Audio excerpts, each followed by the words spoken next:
Merci de votre attention. Excellent début de semaine. L'actualité ce soir, la journée mondiale de la radio célébrée ce lundi. À l'occasion, journalistes et techniciens des médias publics et privés ont échangé sur la liberté de la presse.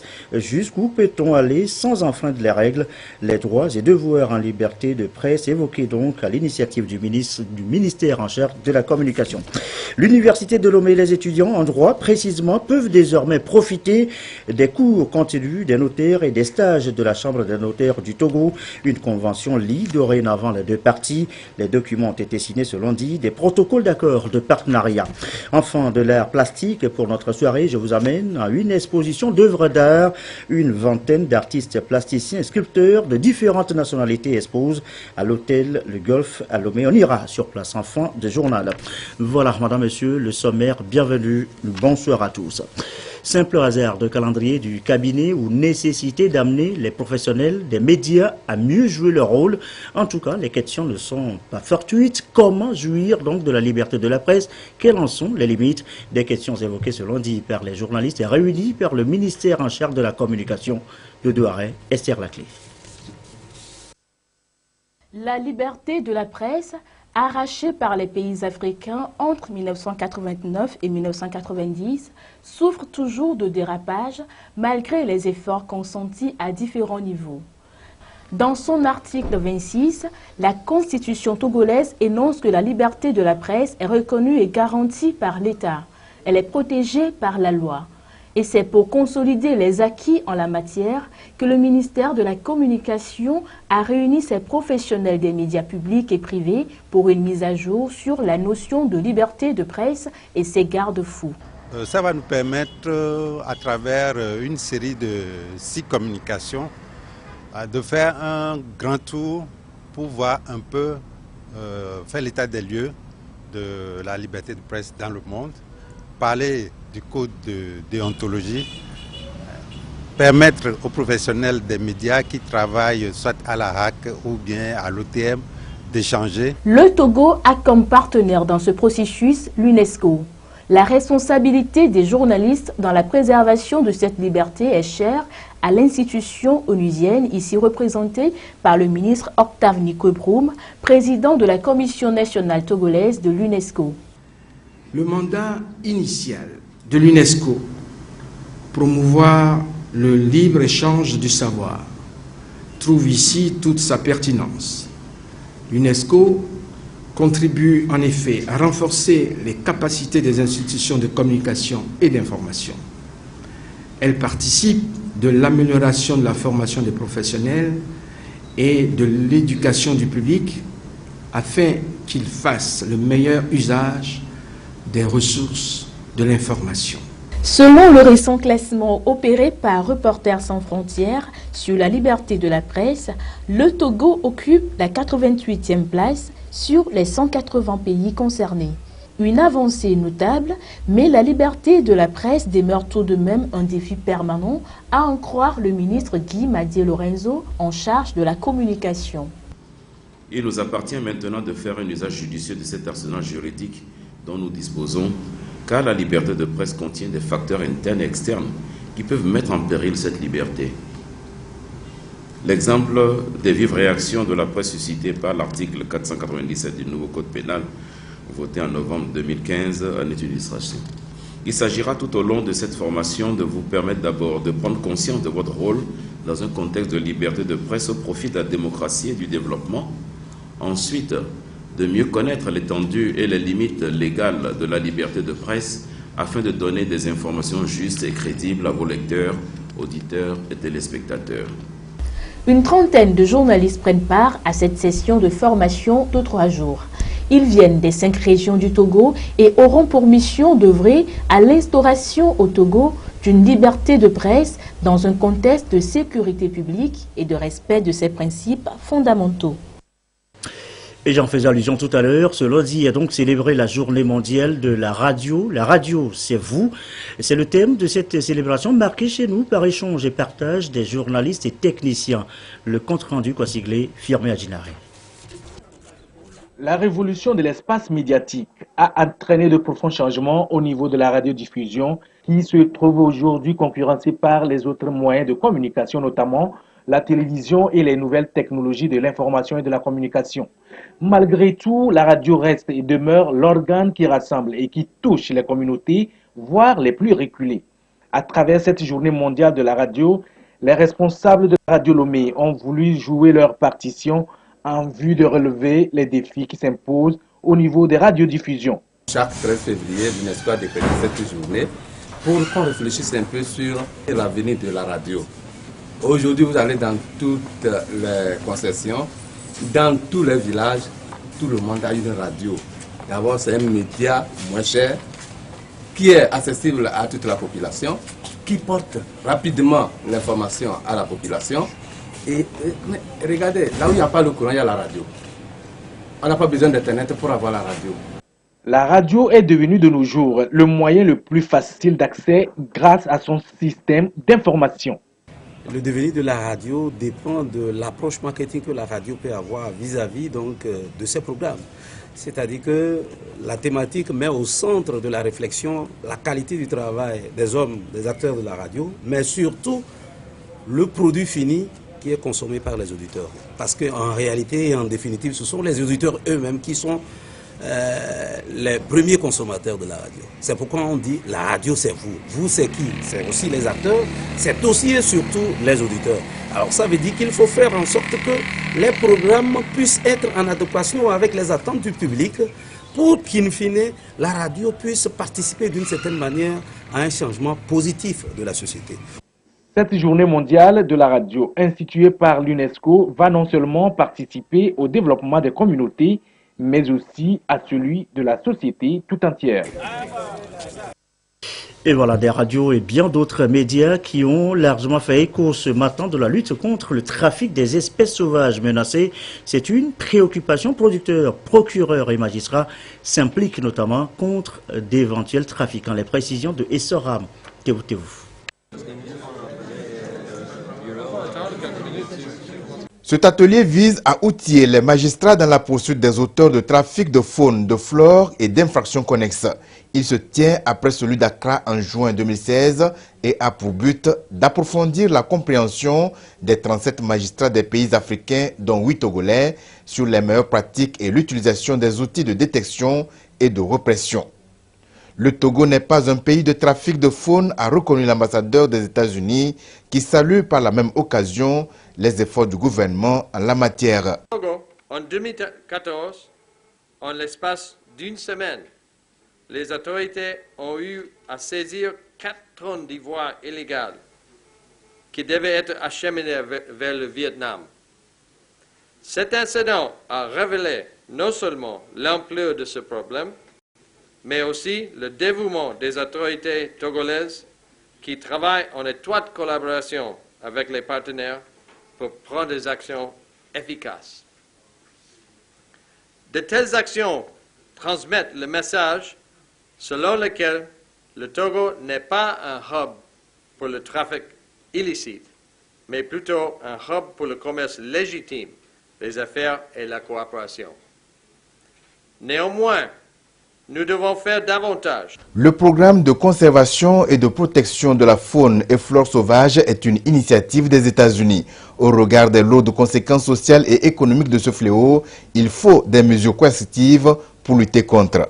Au cours de cette dernière décennie, on a enregistré plusieurs cas de trafic illicite de spécimens d'animaux sauvages un peu partout dans le monde et de façon très accrue en Afrique.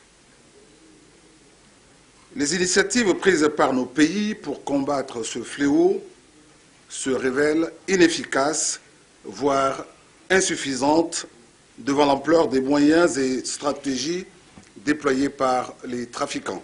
Face à cette situation, il semble évident que la poursuite judiciaire avec des peines à la hauteur des crimes contre la faune puisse être une réponse adéquate pour arrêter le fléau.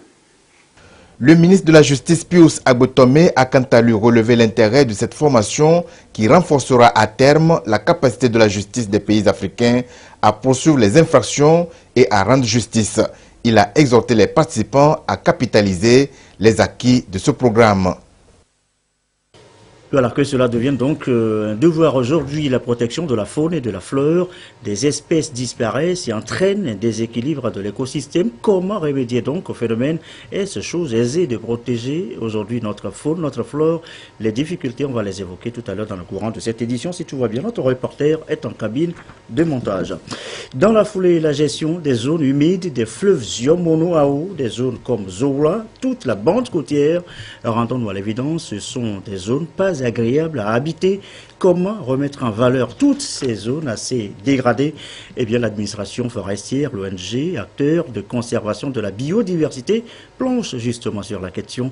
Ils sont réunis à Thiévier depuis ce matin. Ramdan Bassina.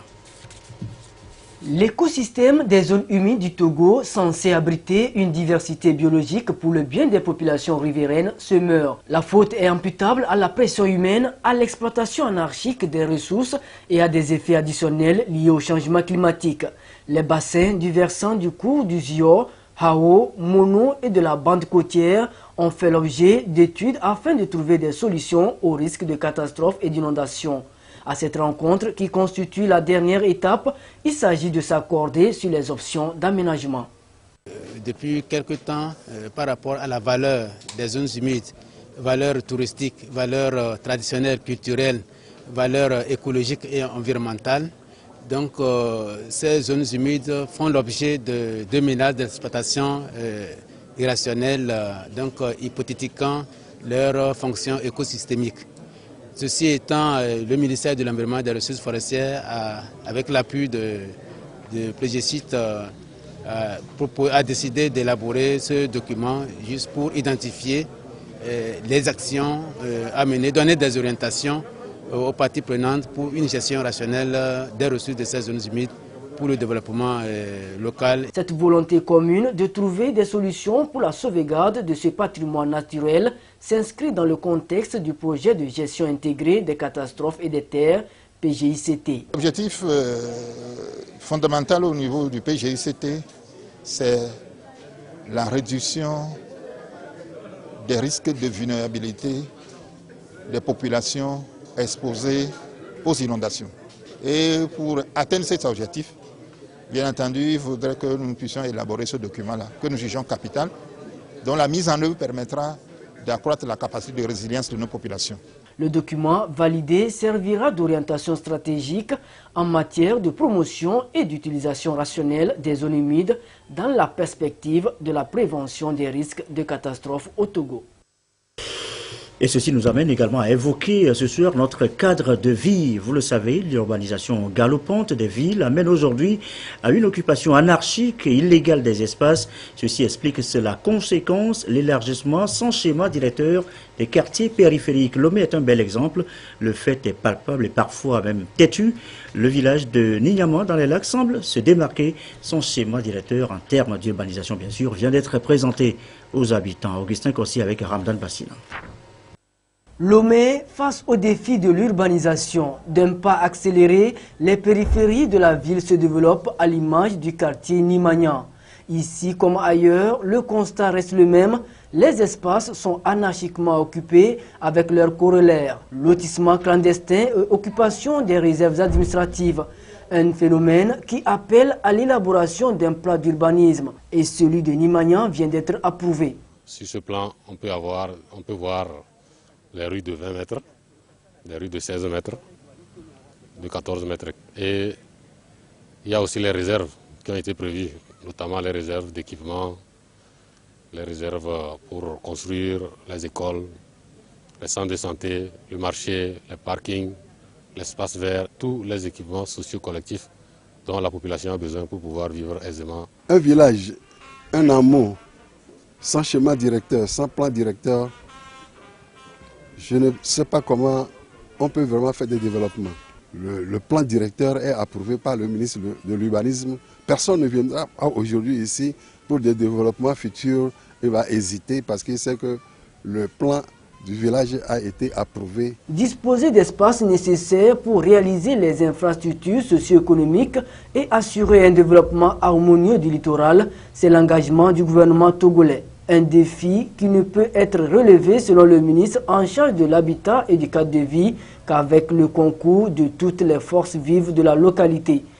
Aujourd'hui, nous sommes venus pour expliquer à la population l'intérêt qu'ils ont à collaborer à la réalisation de ce lotissement et suivant les règles de l'urbanisme et leur faire comprendre que c'est dans leur intérêt que tout ce travail se fait.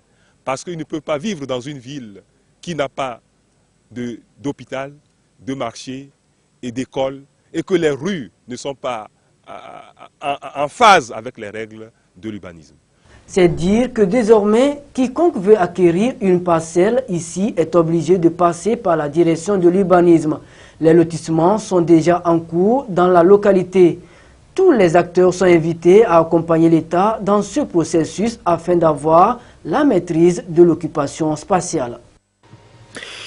Et dans les plateaux, par exemple, on est à une étape plus avancée, l'étape de la formation pour les membres des comités régionaux de développement. La séance porte justement sur l'aménagement du territoire avec un plan national de développement. Les précisions, Yves Agbevivi à Takwame. De la clôture de la stratégie de croissance accélérée et de promotion de l'emploi, SCAP, et la mise en œuvre du plan national de développement, quelle lecture doivent faire les collectivités locales de ce dernier plan? Comment peut-être s'en servir dans les planifications régionales et locales, bref, de leur milieu? Ces questions ont été décryptées dans cette formation initiée par le ministère de la Planification à l'intention des membres des comités régionaux du développement et de l'aménagement du territoire au niveau régional des plateaux à Atakwame.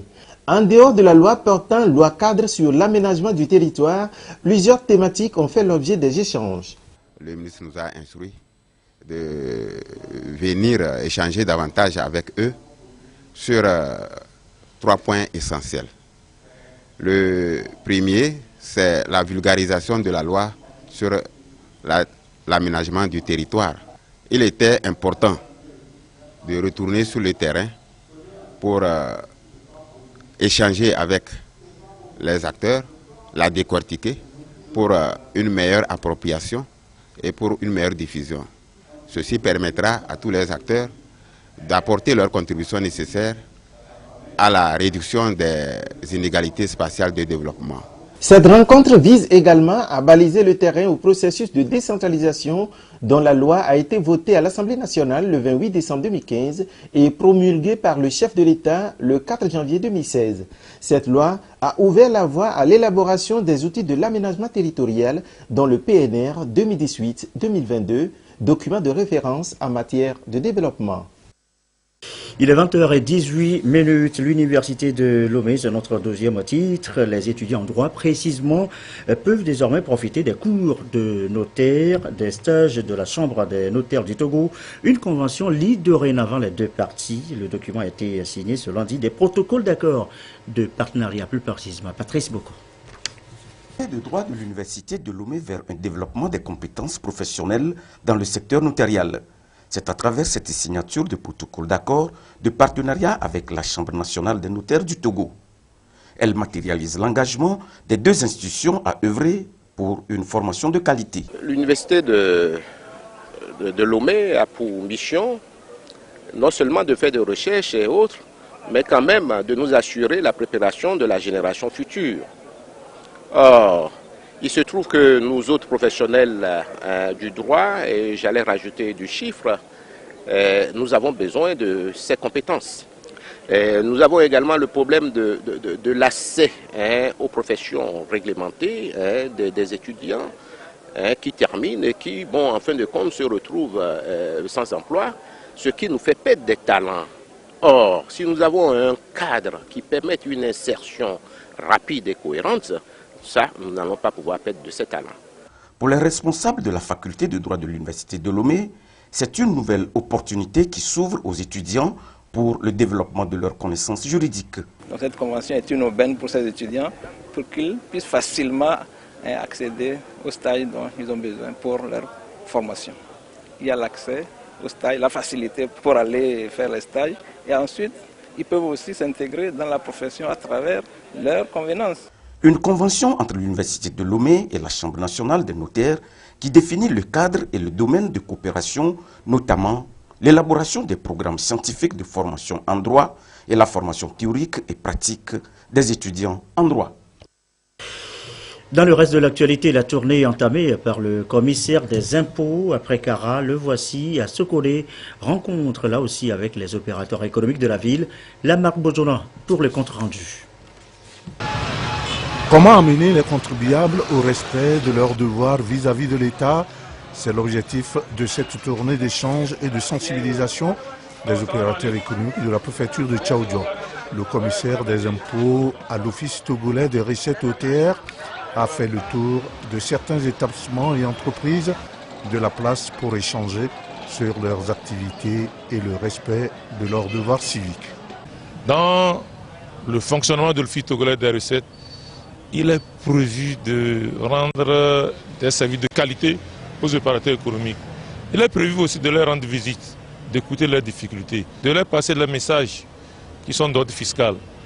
Vous savez, la loi de finances 2017 a été votée cette année et il y a beaucoup de mesures qui ont été prises en faveur des opérateurs économiques et pour le bien-être aussi de la population. Cette tournée a permis aux contribuables d'exprimer leur point de vue et leurs difficultés. On avait eu des difficultés à nous installer.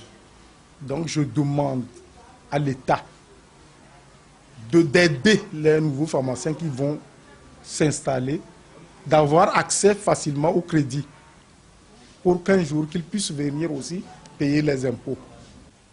Lorsque je prends la réparation d'un engin, de la pièce que j'achète jusqu'à sa réparation, je ne peux pas avoir une facture que je puisse justifier auprès des impôts. C'est le problème réel. Je prends l'exemple des concassés. Si je me situe dans le contexte des routes, les concassés, nous les achetons à des endroits où nous ne pouvons pas avoir des factures normalisées pour nous justifier. Le gravier que nous extrayons dans les rivières, le sable, pour ne citer que ces aspects. Et tout ça, ça fait partie du coût de ce marché. Le commissaire des impôts a profité de la tournée pour sensibiliser les opérateurs économiques sur l'utilisation de la facture normalisée de l'ETR. C'est pour elles aussi un plan de développement, la lutte contre la vulnérabilité. Ces femmes rurales sont plus exposées. L'Union africaine vole à leur secours au Togo. 4 préfectures sont concernées. Agou, Pelé, Kloto, Dani, choisis pour une phase pilote. La cérémonie de lancement, les précisions, Arnaud Dakidiou. Au cours de la cérémonie de lancement du projet Lutte contre la vulnérabilité des femmes rurales à Palimé, les responsables de l'Association des femmes musulmanes pour l'éducation et le développement AFMED ont dévoilé leur plan d'action pour sortir progressivement les femmes rurales de la précarité. L'association compte mener ses activités sur l'équité genre, l'organisation et le fonctionnement d'un groupement, la gestion des activités génératrices de revenus et des microcrédits. La sensibilisation, c'est à l'endroit des autorités politiques, administratives, religieuses, et à l'endroit des leaders de la société, et les religieux notamment. Et c'est pour parler de l'équité genre, pour parler de la vie de la femme dans le foyer, dans la communauté. Et donc il y aura des séances de formation après les sensibilisations. Et les formations, c'est au bénéfice des membres de AFMED. Avec ce projet et les formations qui seront faites sur le terrain, les femmes auront une chance d'avoir les formations en bonne et due forme et elles arriveront à faire leur activité génératrice de revenus. L'association va cibler les préfectures d'Agou, de Daï, de Pelé et de Kloto. Le projet financé par l'Union africaine vise à réduire la pauvreté en zone rurale en agissant sur les secteurs clés de développement à la base. Des campagnes de sensibilisation seront aussi menées à l'endroit des femmes pour soutenir le ministère de l'Action sociale dans ses efforts d'émancipation de la femme togolaise. Nous l'annoncions également en titre, ils sont 11 artistes, plasticiens et sculpteurs. Ils exposent leurs œuvres d'art à l'hôtel, le golf à Lomé. Ils sont de plusieurs nationalités. À la découverte donc ce soir de ces œuvres d'art pour notre soirée, votre soirée, Sonia Ménico, Esther Laclé. Dans leur quintessence, des œuvres d'art qui traduisent les ressentiments des hommes au quotidien, la paix et l'amour entre les peuples. La qualité des toiles, l'expression des couleurs et les traces des pinceaux dévoilent l'immensité et la pluralité des talents des différents artistes plasticiens issus de 9 nationalités qui exposent ici en jeunes créateurs. On parle de brassage ici. Et quand en amont, on parle d'union et la paix entre les peuples, je crois que nous faisons d'une pierre deux coups. À part les formes qui sont savamment jetées, vous avez les couleurs. Le rouge signifie plutôt l'amour. Quand vous avez une dominance de rouge en haut, si l'amour surplombait les autres sentiments de notre société, je crois que nous vivrons un monde meilleur. J'ai vu les œuvres, j'étais vraiment ébahi parce que principalement à cette toile-là, c'est Lati. C'est quelqu'un que je connais depuis, mais il travaille bien, il bosse. Donc je crois que notre pays a de l'avenir à travers les œuvres d'art. Sandra Da Silva, une artiste passionnée par la fabrication des sacs à base de pagne locale.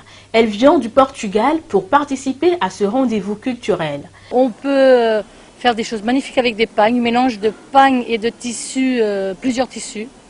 Et je me suis dit pourquoi pas faire des belles choses avec des artisans togolais. C'est ma toute première exposition parce que je viens de commencer, ça faisait un petit moment que je travaillais sur le sujet.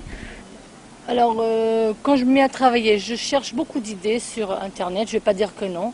Et je vois un modèle que j'aime et je le transforme. Je ne veux pas copier un modèle de quelqu'un d'autre. Mais je vois des petites choses et que je change et que je fais à mon goût. Parce que voilà. Et après, je donne mes idées, je fais mon petit croquis et je lui montre comment je veux les choses. Le titre, c'est la vision. Dans la vie, chacun a sa perception de voir le monde extérieur. C'est ça.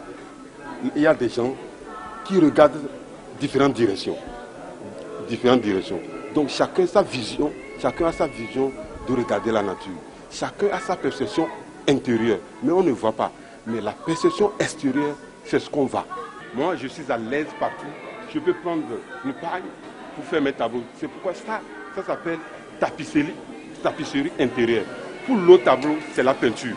Donc moi, je suis à l'aise dans les techniques. Cette exposition se révèle comme une plateforme d'échange et de promotion des artistes plasticiens. Malak Akouché, initiatrice de la 10 exposition, est également du domaine. Cette œuvre s'est faite avec des crayons. J'utilise le surréalisme dans mes œuvres et ça signifie que toujours la femme elle doit se taire pour ne pas faire de problèmes.